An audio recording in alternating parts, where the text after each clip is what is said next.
সুপ্রিয় দর্শক, আজ আমাদের মাঝে উপস্থিত রয়েছেন ইতিবাচক বক্তা, অভিনেত্রী ও নির্মাতা চান্দা মেহজাবিন।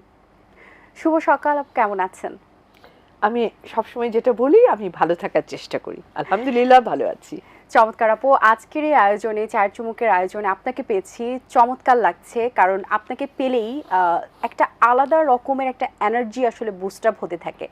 এই যে মানুষকে মোটিভেট করা এবং বাস্তবমুখী কিছু কথা বলা এবং প্রাণবন্তভাবে সবার সামনে উপস্থাপন করা, পাশাপাশি কিছু করা সত্য বা তিতা সত্যকে মানুষের সামনে তুলে ধরার যে দৃঢ় পরিকল্পনা নিয়ে আপনি এগিয়েছিলেন এবং এখনও করে যাচ্ছেন সেই কাজটি, এবং মানুষের মাঝে এত ভালোবাসা ছড়াচ্ছেন এবং ভালোবাসা পাচ্ছেন, এই জার্নিটা আপনার জন্য পুরোটা কেমন ছিল? প্রথমে যখন শুরু করেছিলাম 14 বছর আগে, তখন সবাই বলছিল খেয়ে দেওয়ার কাজ নেই, ঘরে খেয়ে বোনের মোষ তাড়ানো, তাই না? বিকজ কি না, তুমি মানুষকে সাহস দিবা কিসের জন্য, তা আবার বিনামূল্যে। আমার কিন্তু এটা 100% স্বেচ্ছাশ্রম। যে তবে সব একটা ব্যঙ্গাত্মক ব্যাপারটা ছিল আশেপাশে সবার মধ্যে, খুব একটা তুচ্ছ তাচ্ছিল্য ভাব ছিল।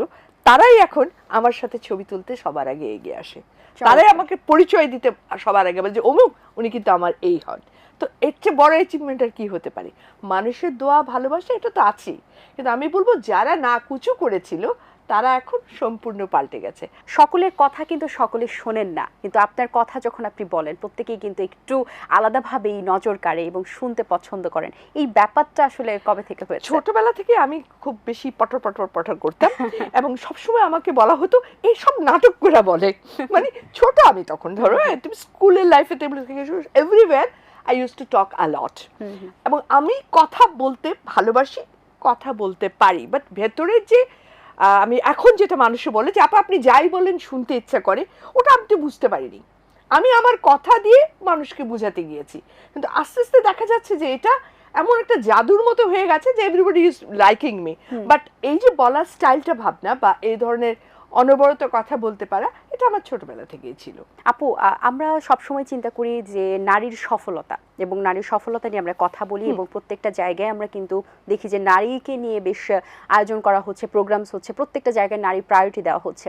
নারীর সফলতাকে অনেক সময় মানুষ বলে যে একটা মানুষ, একটা মেয়ে মানুষ বা একটা নারী যতই সাকসেস হোক না তার লাইফে, যতই ক্যারিয়ার অবিডেন্ট হোক, যতই একদম টপ ক্লাস টপ নোচ জায়গায় পৌঁছাক, তার পারিবারিক যে জায়গাটা সেখানে তার মেন সফলতা। বা আবার অনেক জায়গায় বলা হয় যে বাসা সামলাচ্ছে ঠিক আছে, কিন্তু ক্যারিয়ার থেকে নিজের যে একটা আইডেন্টিটি তৈরি করা, সেখানেও নারীর সফলতা। এই যে নানা রকমের মতামত, আসলে নারীদের ক্ষেত্রে কিন্তু এখন এটা একটা মেন্টাল টর্চার। আমার কাছে মনে হয় নারীর সফলতা তার পরিপূর্ণতায়।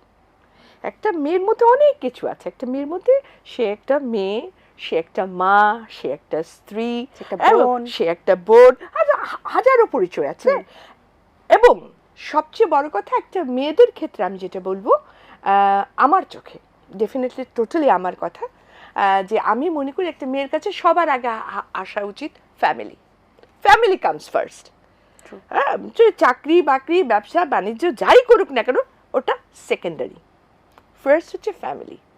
কারণ একটা মেয়ে, আমরা কিন্তু ধরিত্রীকে মা বলি, দেশটাকে মা বলি, হ্যাঁ, যে মা শব্দটা কিন্তু মেয়ে মাত্রই মা। আমি কি বুঝাতে পারছি জিনিসটা? তো ওরকম, ওই জন্য এই ক্ষেত্রে মা শব্দটা কার সাথে আসে? পরিবারের সাথে আসে। সেই পরিবারের ধরে রাখা, পরিবারের ভালো, পরিবারের সব সাইডের দিক দিয়ে প্রেফারেন্স আমাকে ফার্স্ট দেখতে হবে আমার পরিবারকে, ঠিক, দেন আমার চাকরি বাকরি যা আছে তাই, অ্যান্ড দেন আরেকটা আছে, সেটা হচ্ছে আমার নিজেকে দেখা। সো দিস থিংস, যে তিনটাকে গুছিয়ে নিয়ে চলতে পারবে, সেই নারী পরিপূর্ণতায় আছে। বাহ, চমৎকার করে এক্সপ্লেন করছিলেন। হয়তোবা এই জিনিসটা থেকেও অনেক নারী কিন্তু এটা আছে আপু, যে বাসার কাজে বা অফিসের কাজে বা আর সবকিছু মিলে কিন্তু নিজের যত্নটা নিতেই ভুলে যান।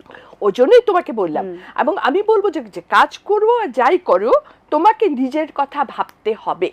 বিকজ টুডে অর টুমরো তোমার জীবন কিন্তু একান্তই তোমার, এবং তোমার ব্যথিত আমি হইতে পারি তোমার দুঃখে, কিন্তু তোমার যে কষ্ট, তোমার জন্য, তোমার জীবনে, তোমার পাশে আমি দাঁড়ায় হাইটে যেতে পারবো, কিন্তু তোমারটা আমি বহন করতে পারবো না। So you have to take care of yourself, and so that you can face everything in life. আর আমরা মেয়েরা কি করি, মা হলে পরে স্পেশালি হয়ে যায় কি বাচ্চার জন্য ভালো ভালো জিনিসটা রেখে তারপর জামাই আসলে পরে মুরগির রানটা তুলে দেই, ফল ফ্রুটস আল্লাহ তুমি খাও না, তোমাদের সুখী দেখতে চাই। কিন্তু আমরা ভুলে যাই যে আমি যে এখন আমার ভালোবাসার মানুষদেরকে সুখী দেখার জন্য সব ভালো ভালো খাবার ওদেরকে খাওয়াই দেই, হ্যাঁ কেন, যে ওরা যেন ভালো থাকে। এখন ওইভাবে করে কিন্তু একটা সময় দিয়ে দেখো আজকাল তো আরো দেখবে মেয়েদের অসুখ বিসুখ একদম এখন মানে 50-এ পা না দিতেই শুরু হয়ে যায়, 45-6 থেকেই শুরু হতে থাকে। তো এই তখন এই ভালোবাসার মানুষগুলো কিন্তু অস্বস্তিতে পড়তেছে, মা অসুস্থ, ওয়াইফ অসুস্থ, এগুলো নিয়ে, তাই না, বোন অসুস্থ। এখন এই জায়গায় আমি মেয়েদেরকে বলি যে ডেফিনেটলি ফ্রুটস তোমার ছেলেকে দাও, বাচ্চাকে দাও, বা ভালো ভালো খাবার ওদেরকে খাওয়া, বাট নিজের জন্য এতটুকু আলাদা করে, কারণ এটাও রাখছো কিন্তু তোমার নিজেকে সুস্থ রাখার জন্য এবং সেটা তোমার এই পরিবারকে হাসি মুখে রাখার জন্য। সো দ্যাটস দ্য থিং, একটা মেয়েকে তার নিজের যত্ন নেওয়াটা আমি মাস্ট মনে করি। আপু আপনি তো নির্মাতা হিসেবেও কাজ করছেন এবং এটিএন বাংলায় প্রচারিত বংশাল টু বাড়িধারা, ঘর জামাই এবং আয়নাঘর নামের ধারাবাহিকগুলো আপনি পরিচালনা করছেন। নির্মাতা বা অভিনয় জগতে আসলে এখন সময় কিভাবে দেওয়া হচ্ছে? এখন আমি পুরোপুরি এই লাইন থেকে অনেকটা ডিটাচ হয়ে গেছি, কারণ ইটস নট পসিবল। আমি আমার বিজনেস দেখছি, তারপরে তোমার হাল ছেড়ে আমাকে অনেক বেশি সময় দিতে হচ্ছে না ওয়েডিস। এর বাইরে ওই যে বললাম সবার আগে কি পরিবার, আমার পরিবার, আমার নাতনিরা আছে, তো আমার ওই ফ্যামিলি, আমার বাচ্চাদের সাথে সাথে আমার মানে পুরো ফ্যামিলিটা আমাদের এখন অনেক বড় হয়ে গেছে। সো বাচ্চারা, নাতনিরা, এদেরকে সময় দিয়ে তারপরে না আর হয়ে ওঠে না। বন্ধু বান্ধব, আমি কিন্তু প্রচুর বন্ধু বৎসল মানুষ, কারণ আমি মনে করি যে একটা সময় গিয়ে আমাদের মানে একটু বন্ধুদের সাথে বসলে না স্কুল জীবনে ফিরে যাই, কলেজ জীবনে ফিরে যায়, তখন আর এত জীবনের শক্ত দিকটা মনে থাকে না। তো এত কিছু করার পর, এবং আমি চেষ্টা করি আত্মীয় স্বজন সবার সাথে একটা সুন্দর সম্পর্ক রাখার, তো এইগুলো করে না আর সময় হয় না। তবে আমার ফাঁকে ফাঁকে আমার ইচ্ছে আছে হয়তো বা আবার হয়তো বা বছর একটা কি দুটো হয়তো বা নাটক পরিচালনায় যাওয়ার। আপু আমরা তো বাবাকে নিয়ে কথা বলছিলাম, মাদের কথা আসলে আপনি বলছিলেন, আসলে বলে তো আসলে শেষ করা যায় না। তারপরও মাদের ক্ষেত্রে দেখা যায় যে আমরা অনেক সময় মাকে মা ভালোবাসি, কিংবা মা তুমি আসলেই আমাদের জন্য অনেক কিছু করছো, এইটাও কিন্তু আমরা মাদেরকেও বলতে একটু সংকোচ বোধ করি, হয়তো বা ওখানে আমরা একটু কিপটামো করি, বলতে চাই না, বা বলতে গিয়েও আসলে কোথাও না কোথাও যে বলাটা আর হয় না। এক্ষেত্রেও যদি আপনি কিছু বলতেন। আসলে দেখো একদম ছোট্ট আমি যা বলি আমি কিন্তু সাথে সাথে বলি, মানে লাইক এক্সটেম্পোর মতো বলি।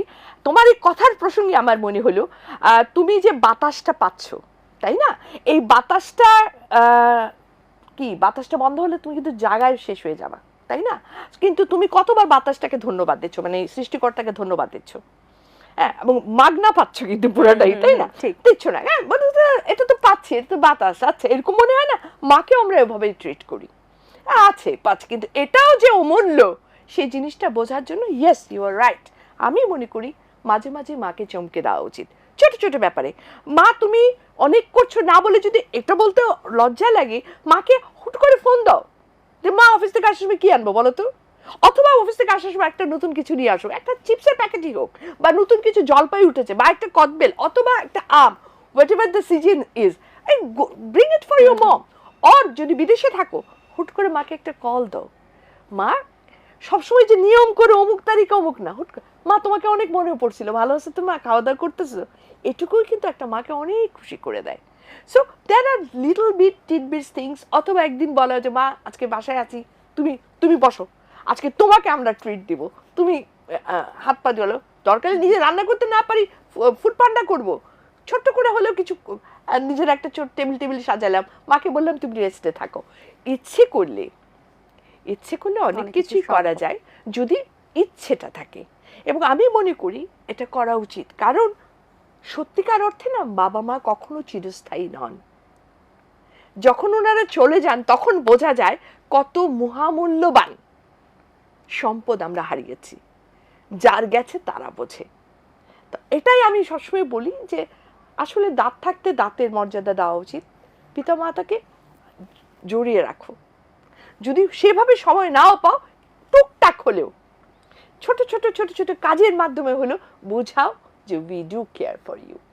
আপু অসংখ্য ধন্যবাদ আপনাকে, চমৎকার লেগেছে আসলে। আপনার সাথে কথা বললে কখন যে সময় ফুরিয়ে যায় আসলে বোঝা যায় না, মনে হয় আরো কিছু শুনি, আরো কিছু আরেকটু মোটিভেট হয়ে বাসায় ফিরে যায়। খুবই ভালো লেগেছে, অসংখ্য ধন্যবাদ আবারও, অনেক শুভকামনা রইল আপনার জন্য, ভালো থাকবেন সব সময়। থ্যাংক ইউ ভাবনা, তোমাকে এবং এটিএন কর্তৃপক্ষ সবার জন্য অনেক অনেক শুভকামনা, এবং তার সাথে সাথে সবাইকে জানাচ্ছি শুভ সকাল। দর্শক, আশা করছি আজকের আয়োজন ভালো লেগেছে। আজ এই পর্যন্তই, দেখা হবে আগামী পর্বে নতুন কারো সঙ্গে। সেই পর্যন্ত ভালো থাকুন, সুস্থ থাকুন এবং এটিএন বাংলার সাথেই থাকুন। আল্লাহ হাফেজ।